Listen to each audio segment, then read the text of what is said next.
Headquarters in New York, you're looking as the president is speaking on a brief tape delay on matters of extreme importance to the nation today, taxes, the budget, and a new situation with North Korea, which has launched an intercontinental ballistic missile. Let's listen to the president. The military, they want it for a lot of other things, but the military is always secondary to them. The military, to me, is number one. We won't be here without our powerful military. And we're building it up stronger, bigger, better than ever before, and General Mattis can testify to that.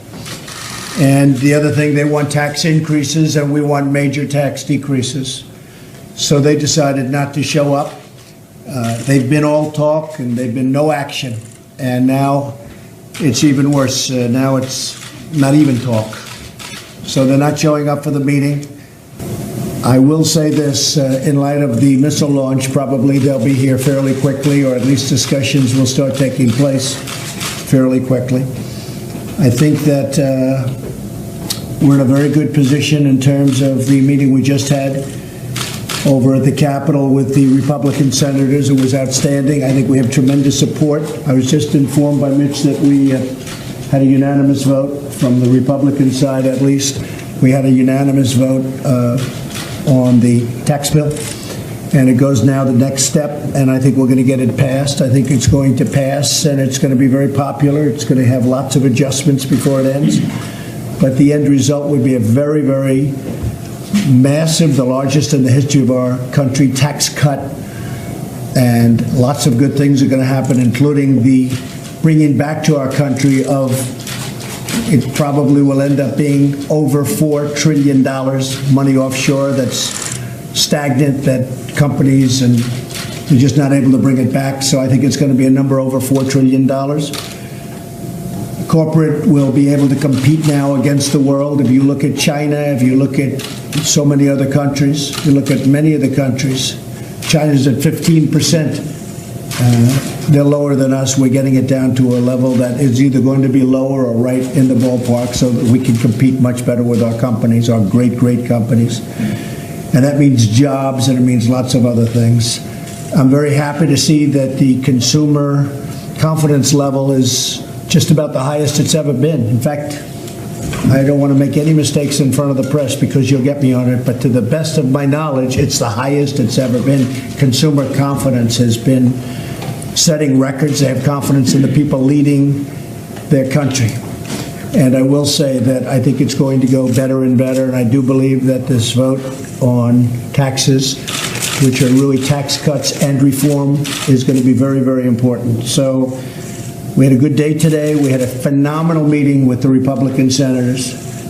We had, it was very special, that meeting. In many respects, I wish you could have been inside that room. It was very, very special. The camaraderie. It was somewhat of a love fest. They want to see it happen. They want to see it happen, not only for the Republican Party. I think much more importantly, they want to see it happen for the country, because they know how important it is for us to compete and win. And with that, maybe we'll start with Paul Ryan to say a few words about where we stand with different things, and then I'll ask Mitch McConnell. Okay. I'll just briefly say I think it's regrettable that our Democratic colleagues in leadership chose not to join us today. For a bill to become a law, Congress has to pass a bill, and the President signs a bill. That means Congress and the White House always negotiate legislation. We have important work to do. We have big deadlines to meet. We have a military in need of our support, and that work needs to happen now. And I just think it's very regrettable that our Democratic colleagues in leadership chose to not participate, because we have to negotiate these bills to get this work done for the people we represent, and especially to help our military with these difficult situations we have. And I just hope that our friends in leadership on the other side of the aisle will choose to participate so we can get the people's work done. Thank you. Mr. President, I was just saying, I've been in this position under a couple of previous presidents. I can't recall ever turning down an opportunity to go down to the White House. As the Speaker mentioned, only one person in America can sign a bill into law, and that's the President of the United States. You cannot negotiate the year-end, the omnibus spending bill without the person who signs the bill in the room. So I think the Democratic leaders in the House and Senate need to understand the way the government works. And the administration has to be a part of the ultimate negotiation over what the spending level is going to be for the next year. Well, we are very far apart because our views on crime and our views on immigration and the military, so many are different. But a lot of things have happened even over the last 2 hours with respect to the missile launch. We want our military funded, and we want it funded now. It's going to be bigger, better, stronger, it already is, than ever before. But we want to get going on that now. So that is a difference, in all fairness, from this morning when I told them that we're way, way far away. And with that, I may just have General Mattis say just a couple of words about what he has found out. General, do you want to say just a couple of little pieces of information? President, Senator, Speaker, a little over 2.5 hours ago, North Korea launched an intercontinental ballistic missile. It went higher, frankly, than any previous shot they've taken. It's a research and development effort on their part to continue building ballistic missiles that could threaten everywhere in the world, basically. And in response, the South Koreans have fired some pinpoint missiles out into the water to make certain North Korea understands that they could be taken under fire by our ally. But the bottom line is it's a continued effort to build a threat, sir, a ballistic missile threat that endangers world peace, regional peace, and certainly the United States. Thank you, General. And we will take care of that situation. Thank you all very much. I appreciate it. Thank you. Mr. President, change anything your basic approach to North Korea, these missile launches today? Does it change anything about your basic approach to dealing with it? Nothing changed. Nothing changed. We have a very serious approach, and nothing changed. We take it very seriously. Do you believe there will be a government shutdown, Mr. President? Would you blame Democrats if that happens? If that happens, I would absolutely blame the Democrats. If it happens, it's going to be over illegals pouring into the country, crime pouring into the country, no border wall, which everybody wants. I got elected partially because of a border wall. You look at the military, we want strong funding for the military. They don't. So many things. As an example, they want high taxes. We want cut taxes. We're going to cut taxes. We're going to reform. We're going to simplify. They want high taxes. We want low taxes. So there's a lot of big differences. So we'll see what happens as to shutdown. We'll see. But right now, things have changed over the last 2 hours because 2 hours ago a missile was launched. I think that will have a huge effect on Schumer and Pelosi. I think. We'll see. We're going to learn very soon. They should be calling immediately and say, we want to see you, but probably they won't because nothing to them is important other than raising taxes. That's the only thing they like doing is raising taxes. Thank you all very much. Appreciate it. Mr. President, are the North Koreans thumbing their nose at you after your... Thank you very much, everybody. Thank you. Thank you. Thanks. Thank you very much. All right, you always wait till the last possible second to see if the president had anything more to say. Welcome, everybody. I'm Neil Cavuto. You're watching Your World, of course, on a very, very busy news day. This delayed commentary coming from the President of the United States speaking in the Roosevelt Room. Defense Secretary Mattis, among others, there. You might have noticed the 2 empty chairs for Nancy Pelosi and Chuck Schumer, who canceled out on a meeting with the president and Republican leaders because of some tweets that zinged them earlier today. We'll get into that a little bit later, but also to let you know that this North Korean development, the first missile test in the better part of 2 months, was higher and further than any missiles have ever come from that country, just off the Japanese coast, obviously proving a technology that could land missiles within the continental United States, pretty much anywhere within the continental United States. And that, as Defense Secretary Mattis indicated, that is a worry here. But of course, the other news domestic of the day was that Republicans, all 12 of them on the Budget Committee, voted in unison to advance the tax measure. The 11 Democrats on that committee did not. But among those who voted yes to get this out of committee was Senator Bob Corker and Senator Ron Johnson. Of course, they had been very concerned about this measure in the case of Senator Johnson, about how it treats small and medium-sized businesses versus bigger businesses. We don't know what assurances he was given on this to propel this vote, or whether that would mean a yes vote in the General Senate when this comes up for a vote after what is going to be a blitzkrieg of back and forth debating, or what assurances were made to Bob Corker of Tennessee as to rein in the deficit and not have this thing blow through the math. So much to get into. Let's go to John Roberts at the White House with the very latest. Talk about busy news day, John. You know, I always expect the unexpected here at the White House, Neil, and also another general rule, do not cut away from the videotape until the camera's actually out of the room, because I've been halfway out of the Oval Office and thrown yet another question at the president. We've gone back in to listen to him answer it. But one of the things the president said in the meeting that he had with the press and when he was there with the congressional leadership on the Republican side, some of his top advisors, was that he had a phenomenal meeting with the Senate Republican caucus today. Called it a love fest. And I'm told by a White House source that while they don't have things totally nailed down in terms of a tax reform vote, they say it is, quote, looking good. Now, the fact that Chuck Schumer and Nancy Pelosi were not there was a function of a tweet that the president sent out this morning. We'll put that up on the screen for you so you can read along. When the president said, quote, meeting with Chuck and Nancy today about keeping government open and working, talking about the looming budget battle. Problem is they want illegal immigrants flooding into our country unchecked, are weak on crime, and want to substantially raise taxes. I don't see a deal. The president really referring there to border security measures that he is looking for in exchange for a fix on the so-called Dreamers, the deferred action for childhood arrivals folks who have been in this country for some time, were brought in when they were children by their parents who came across the border illegally. It looked earlier in the year as though they were going to have some sort of a deal between the White House and the Democrats, but now that deal appears to be fading. But after the president sent out that tweet, just as he was arriving on Capitol Hill to meet with the Senate Republican caucus, Chuck Schumer took to the Senate floor to say this. Listen here. The president said, I don't see a deal, 3 hours before our meeting, before he heard anything we had to say. Given that the president doesn't see a deal between Democrats and the White House, Leader Pelosi and I believe the best path forward is to continue negotiating with our Republican counterparts in Congress instead.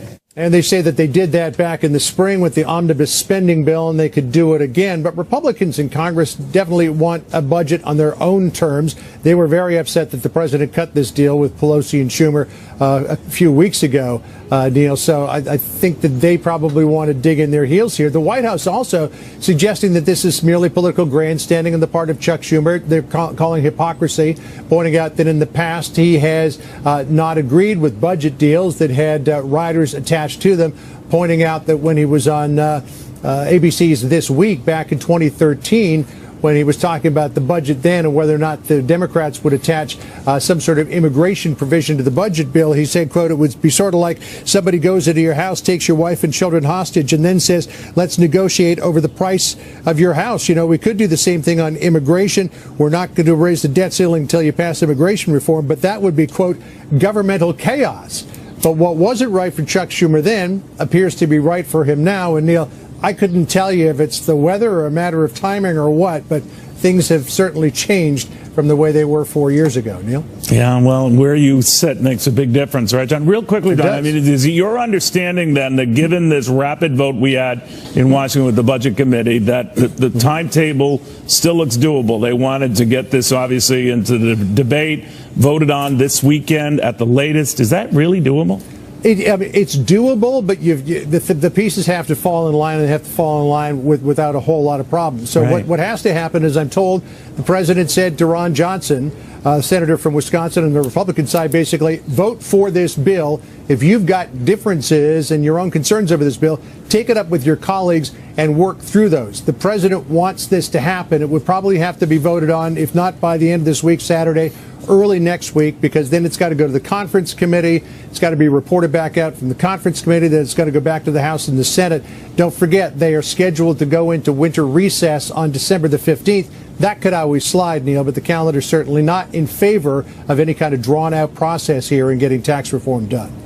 All right, John Roberts, thank you very, very much. To Peter Doocy on Capitol Hill right now, where their protest while that Budget Committee meeting was going on. Normally, you don't hear that type of thing. These things are sort of perfunctory, if not even dull affairs. Anything but today, huh?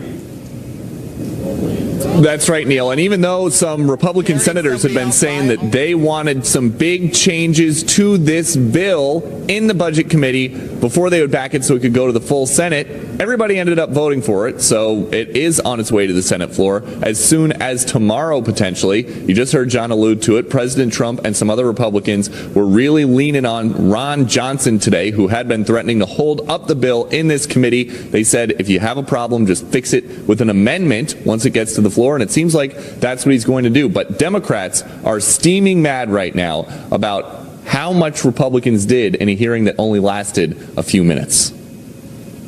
In less time than it takes to wash a car, the Republicans put the green light to $10 trillion worth of tax policy changes.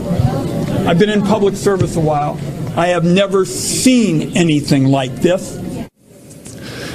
Here's the problem for Republicans now. There are several senators with a range of issues. It's not just one thing leadership needs to correct. For example, the deficit and the debt impacts are bothersome to Senators McCain, Corker, Flake, and Langford. The impact on small business is what's bothering Ron Johnson and Steve Daines. And then the individual mandate repeal is thorny for Susan Collins and Jerry Moran. That's also something Lindsey Graham is concerned about, but he talked it over with President Trump today. Yes, we met with Senator Collins, myself, and Alexander.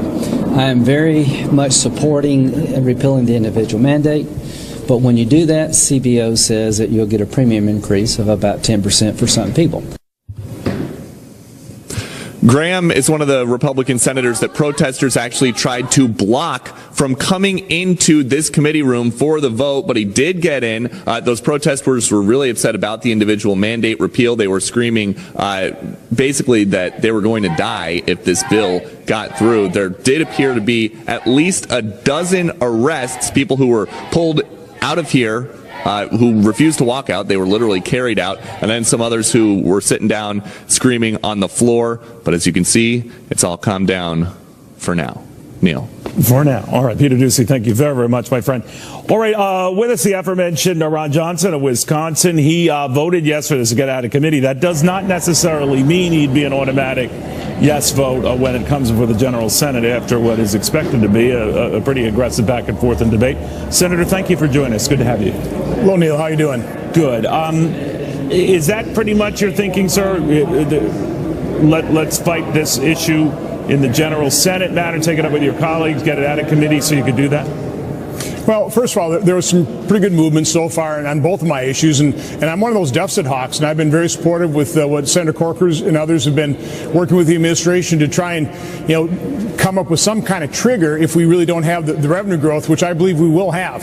I think what's going to probably propel us to success here is within the Republican conference, everybody agrees we need pro-growth tax reform, and so it's really just that legislative process. You're seeing the sausage making occur right now to make sure that we can have as good a package as possible. But no, I've still got very serious concern about those pass-through businesses. Oftentimes the manufacturers that so important to a small town that really need to make sure that as we make all businesses competitive globally, we don't leave behind those pass-through businesses that maintain their competitive position and balance within our economy.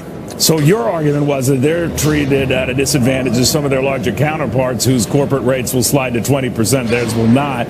What kind of overtures were your colleagues making to even that up a little bit? Well, we're talking very seriously. Right now, the vast majority of pass-throughs will not be able to deduct state and local income taxes where C-Corps will. I don't see how that's politically sustainable. It's certainly not fair. It widens the disparity and puts those pass-through businesses at a competitive disadvantage. So we're talking about that. There's resistance. But, again, what the president told me is we need this this thing passed through committee, and we're going to fix your issue. I agree with you. We all recognize that this pass-through issue is an important one, and we're going to fix it. And when the President of the United States tells you he's going to fix your problem, and he asked for your vote, I was more than willing to give it to him in conference here today. He's not on the committee, but your colleague from Montana, Steve Daines, was among those who shared your concern about the treatment of businesses. Do you know, or did you get a chance to pass along the measures being expressed with you to improve that situation? Senator Daines and I are in pretty constant contact, and we are very unified in our position here that we certainly need to close that disparity that doubled basically under the Senate bill. So it's still a huge concern of ours, but again, I like the movement so far. I think Senator Corker was obviously satisfied as well. So the movement's in the right direction, and we absolutely need pro-growth tax reform. It's just table stakes. All right, now you mentioned as well at the outset, because at first when I heard you were a no vote when a couple of weeks ago, I thought it had to do with the deficit, because I know you're quite the deficit hawk. I didn't expect this no vote as a result of the treatment of businesses. But you are concerned about deficits. You are concerned about adding to the debt. By almost any measure, this will add to it over the course of the next decade. Are you that convinced that it will do the trick? And would you be open to this other idea expressed by a couple of your colleagues to build in tax increases if they don't measure up? Well, again, that's the trigger. I'm concerned that if we do that, we have to target that properly so it's spread evenly so it doesn't do economic harm. But the best way of doing that is make sure we have a really strong pro-growth tax package. That's what I'm trying to work on. But one of the issues with the disparity, the disparate treatment of pass-throughs is if we literally incentivize them to become C corps, that would be a huge drain on federal revenue. As all of a sudden, instead of paying a little over 30%, they're literally down paying an effective 18.5% because C corps can deduct. So that would be a huge drain. I've done the calculations. It could be hundreds of billions of dollars. So this is in addition to making sure that we maintain that competitiveness of these businesses that are so innovative. They create so many jobs. They're a real engine of our economy, that we don't incentivize them to become C corps and have a massive revenue loss to the federal government. Now, are we going to see this individual mandate thing in or out? I mean, Susan Collins of Maine was told it would be out of there. That would secure her vote. How do you feel about that? Well, I hope we leave it in, because I know throughout the country and in Wisconsin, the individuals that are actually paying the penalty, over 80% make $50,000 or less. I mean, they can't afford Obamacare. Obamacare premiums have been artificially increased, so the people paying the price are low-income individuals. It's a real shame. The CBO, I think, is reevaluating the score as well, saying, whatever positive impact the individual mandate had in getting people sign up insurances has played out.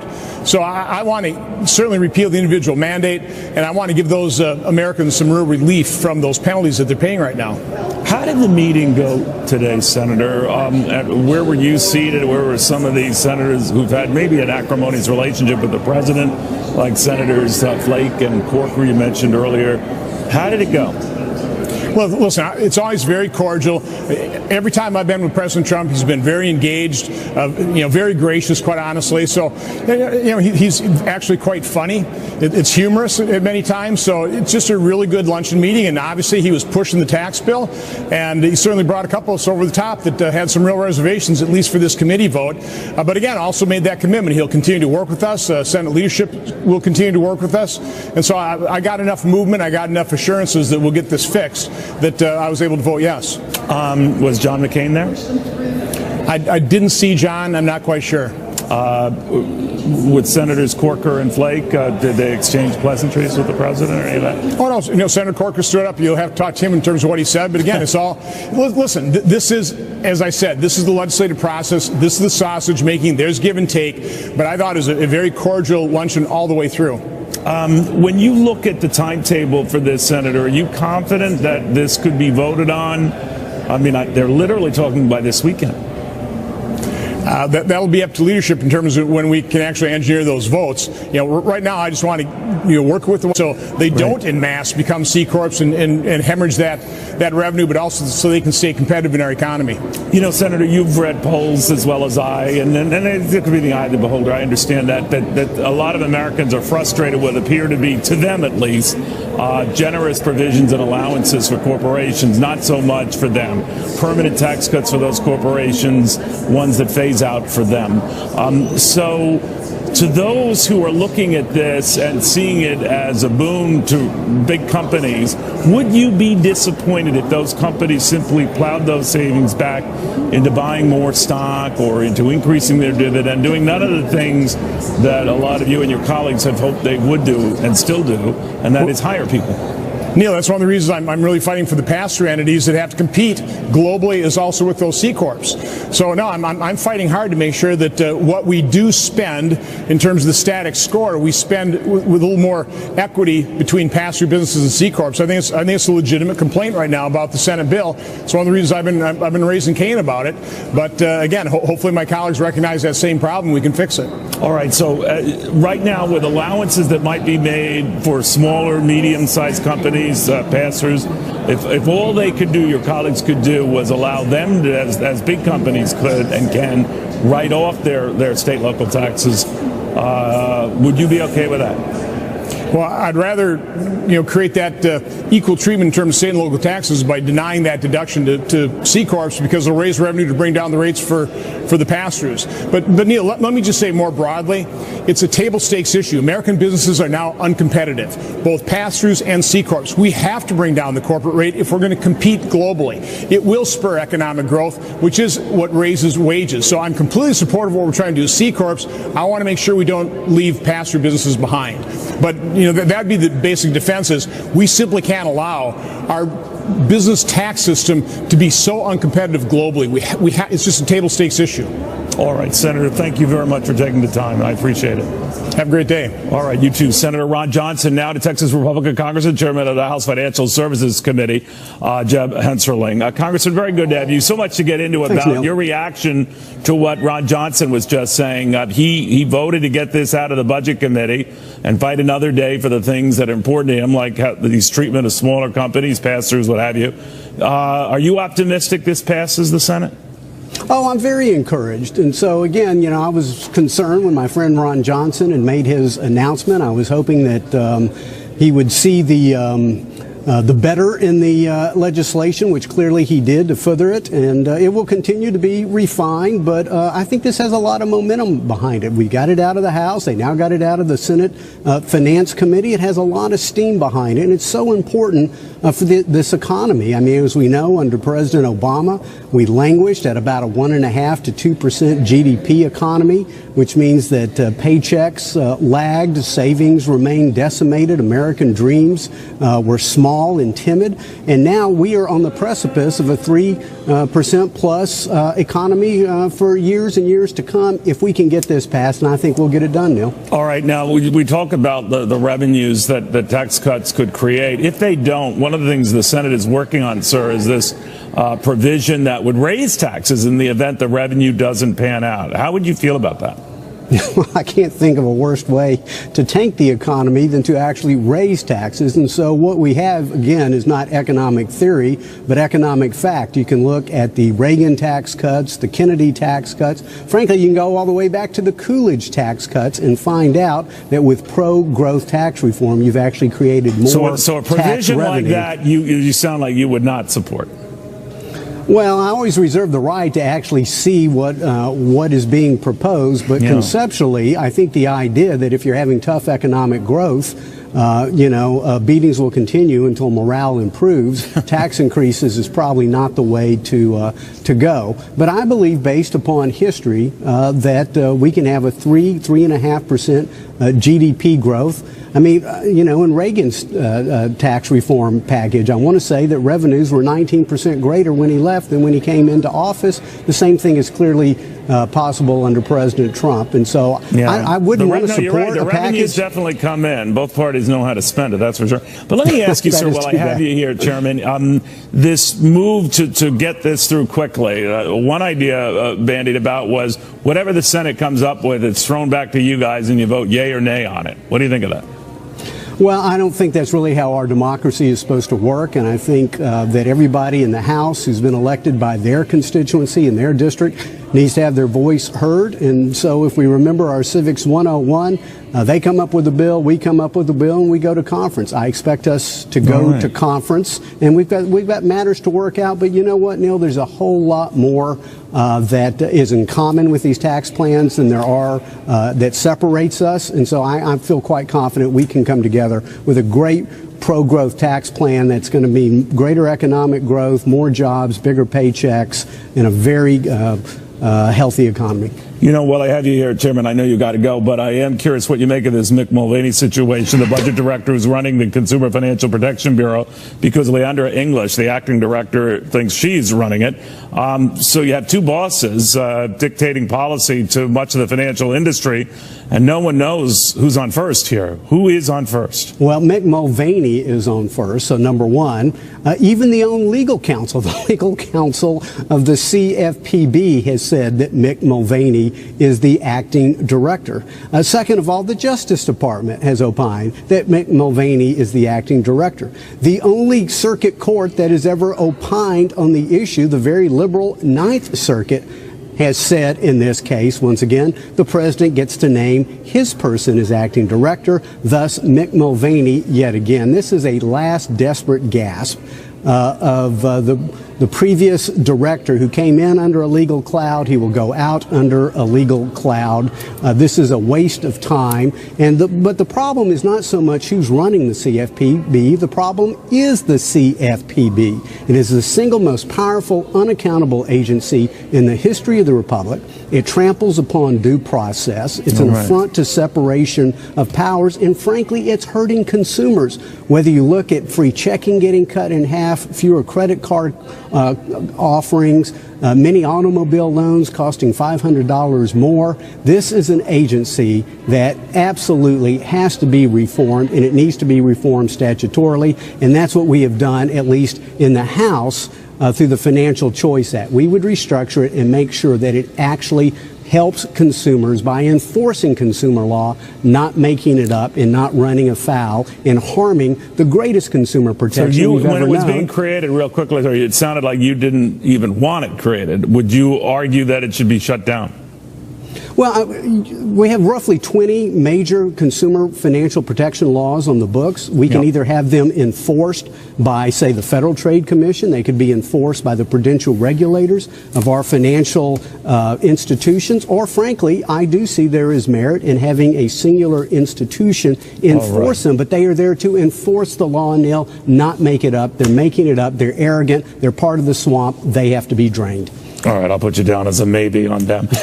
Chairman, it's a real pleasure having you. Thank you for taking the time. Anytime, Neil. All right, Jeff Henserling of Texas, the House Financial Services Committee Chairman. All right, before we come back after a break here, I want to show you something to show how crazy this day was for the markets. And this shows, even though we were up 255 points, midday word that North Korea had a missile test, and its biggest one yet in 2 months. And the markets all of a sudden took a big gain and started peeling about 80 points off it. Then later in the day, word that the Senate Budget Committee had voted, at least the Republicans on that committee, all 12 of them had voted unanimously to advance the bill to the full Senate. These markets are responding in real time to what is going on in the real world. Scared years after the fact, maybe some justice. A jury convicting Ahmed Abu Khatala. He's been considered the mastermind behind the Benghazi attacks. Catherine Harridge with more on what went down today. Catherine. Well, thank you, Neil. Within the last hour, a jury here in Washington, D.C. has found the Benghazi suspect guilty on only 3 of the 15 counts that were brought against him in connection to the 2012 terrorist attack that killed those 4 Americans, including Ambassador Chris Stevens. Abu Khatala was brought to the United States in 2014, and he was described by the Obama administration as a central player, if not the mastermind of the attack, but the jury disagreed. They did not find him guilty on the most serious charges of murder.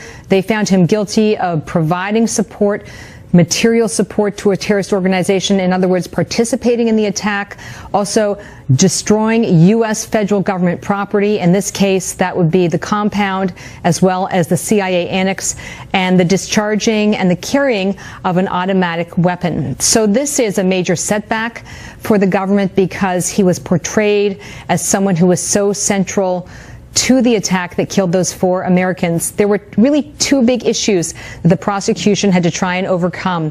One is that they relied very heavily on a paid informant to track down Abu Khatala. He was paid $7 million for that, and to also provide testimony. And the defense said that he clearly had a financial incentive to fabricate or sort of bolster the case against Khatala.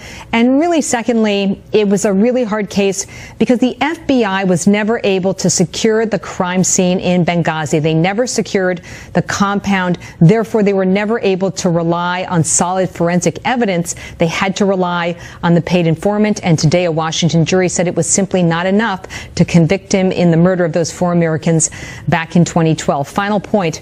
Another Benghazi suspect has been brought to the Washington, D.C. area in the last few months. And the question now is whether this may in any way change the way in which that prosecution proceeds and whether the government decides to file an appeal on some of the charges in this case, Neil. Just to be clear, he would not be facing the death penalty regardless. That's correct. Yeah, the most serious charges, he was found not guilty. So the death of the 4 Americans, he was found guilty of lesser charges, so supporting the terrorist attack.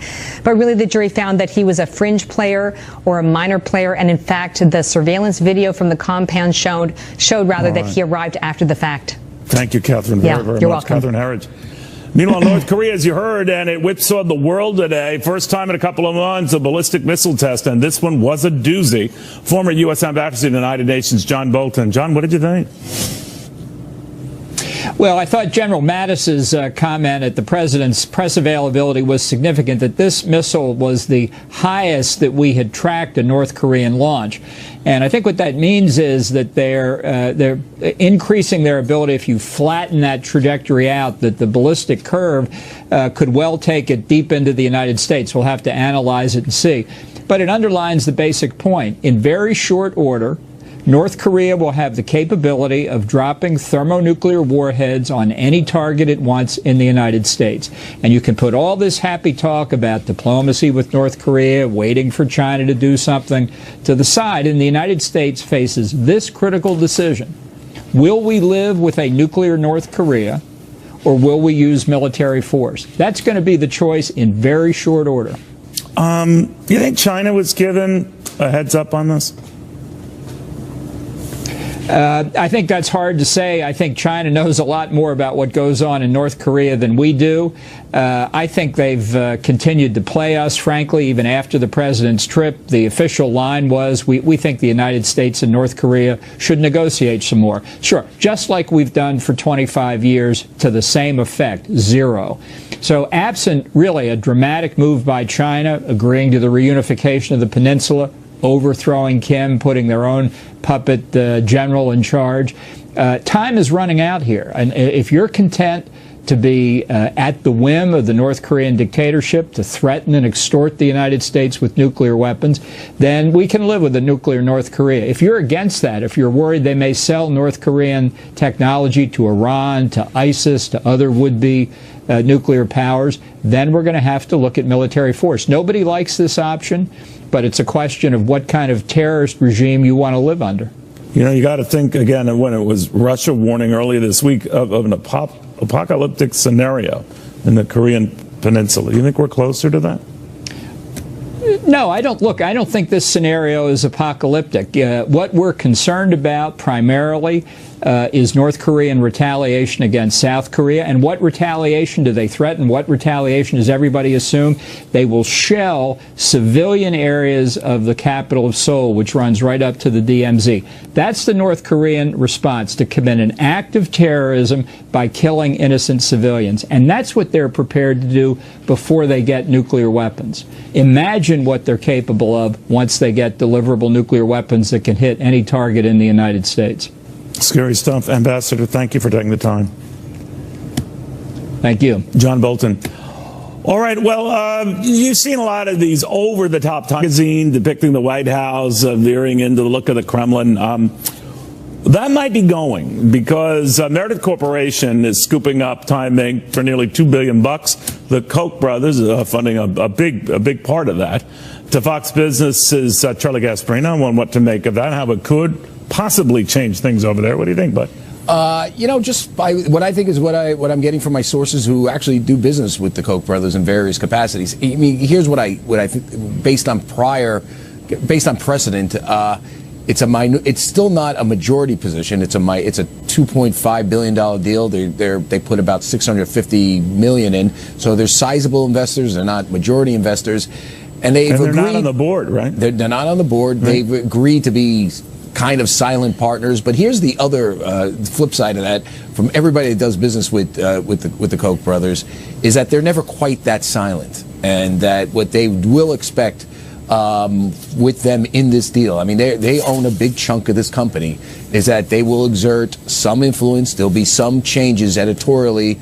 It may not be as radical as, going from attacking Trump to, patting him on the back, Breitbart style, but well, they go the other way, right? They go the other way. I mean, and a lot of people have looked at this now. So many of these iconic publications like Newsweek, I go to U.S. News and World Report, and they've all gotten pretty much online, and that's where a lot of their buzz is generated, because you have to generate it either through a controversial cover or the like.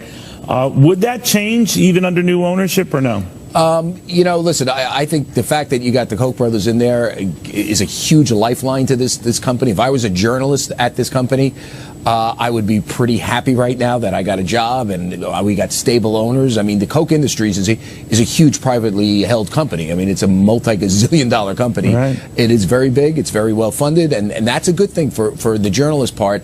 I think there will be some changes at the edges, because they always are. But again, like I said, I don't think you're going to see this thing go from where it was in the past to Breitbart, in terms of how it covers the Trump administration. You'll see some changes on the edges. Maybe not is sharp. The covers won't be so sharply anti-Trump, but there's going to be some changes there. There's no doubt. Yeah, I suspect you're right. All right, Charlie Gasparino, thank you very much, my friend. Good seeing you again. All right, did you take a look at what happened today on just the hint that tax cuts were proceeding nicely in the United States Senate? All of a sudden, stocks, which are doing pretty well, they really soared. That came after